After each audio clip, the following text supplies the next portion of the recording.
All right, in today's video, I'm going to be showing you how to do a battery replacement on a Jeep.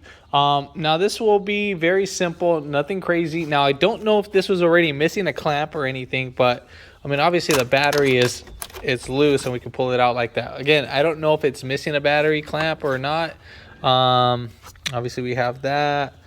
So let's say if you guys are missing this little battery cover, I mean, it's not the end of the world, but it does protect your battery from premature wear. It's just this just absorbs the heat a little bit more.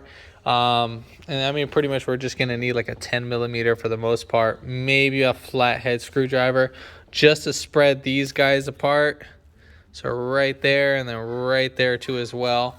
If you haven't already, give it a thumbs up, comment down below if you have any questions, and hit that subscribe button for more upcoming videos in the future. And we're going to go ahead and start this video right after the intro.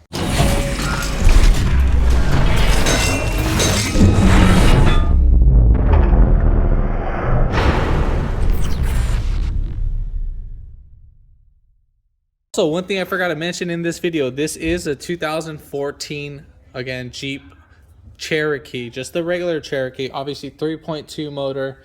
So first things first, we're gonna go ahead and disconnect our negative terminal first, then our positive. So we have to unbolt our negative terminal, make sure that these two do not make contact whatsoever, or this make contact with any ground parts on the vehicle. If you do that, you will most likely be damaging something, most likely the computer, because these guys are notorious for weak computers and so forth. So the computer runs a lot of things on these Jeeps.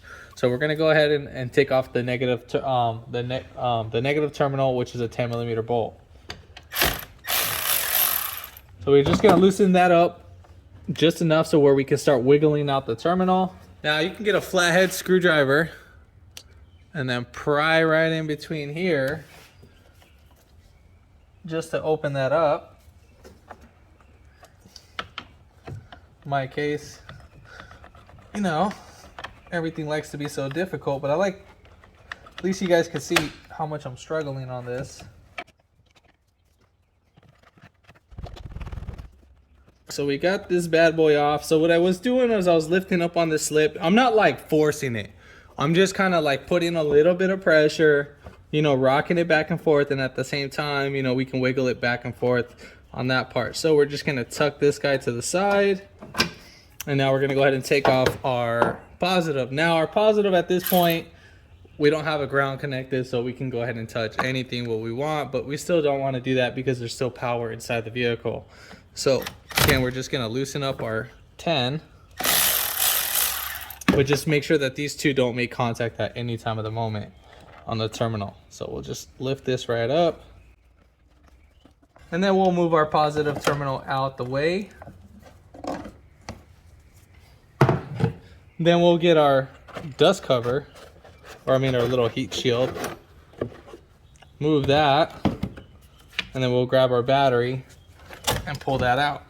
Now I'm pretty sure there's probably supposed to be a clamp, pretty sure, but it's missing. Like I said, I highly doubt the dealership would sell a battery that's not being clamped in, but if there was a clamp, it would probably be like a little pole and then another, like two poles basically. I'm pretty sure those would be 10 millimeter poles, but you know, whatever, it's fine. It makes my job a lot more easier. All right, so make sure your battery's fully seated in and so forth. And then we're just gonna go ahead and put back in our cover. And then we'll take off our red terminal. And then I bought I have absorbent pads.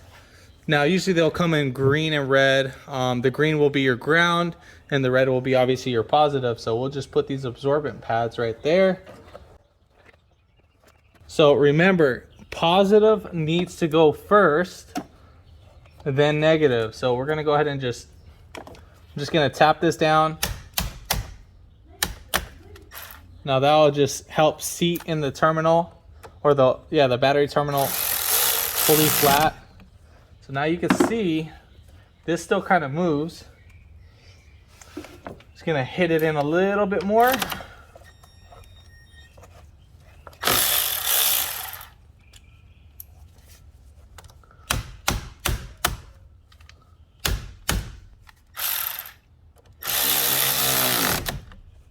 So I mean, still gonna have some play right here. I know I'm fully seated in. I'll get a little terminal cap later on and I'll deal with that. All right, so now when we connect our negative terminal, some sparks might happen, little tiny sparks, but it won't hurt you. So we'll just connect that and we'll just put that one down all the way, and then we'll tighten this one down too as well. So the same thing, this is down. So I'm gonna buy some terminal caps. They'll be just like this, and so forth. But yeah, I mean, that's pretty much it. And then you'll go ahead and start the car. So at this point, we're gonna go ahead and go in the vehicle and then start it. So once you start it, it might turn off, it might run like crap for that time being. Like some of the gauges might be off, but it should reset itself after it idles for about like 3 minutes, whatever. But other than that, yeah. And if you haven't already, give it a thumbs up, comment down below if you have any questions, and hit that subscribe button for more upcoming videos in the future. And thanks for watching.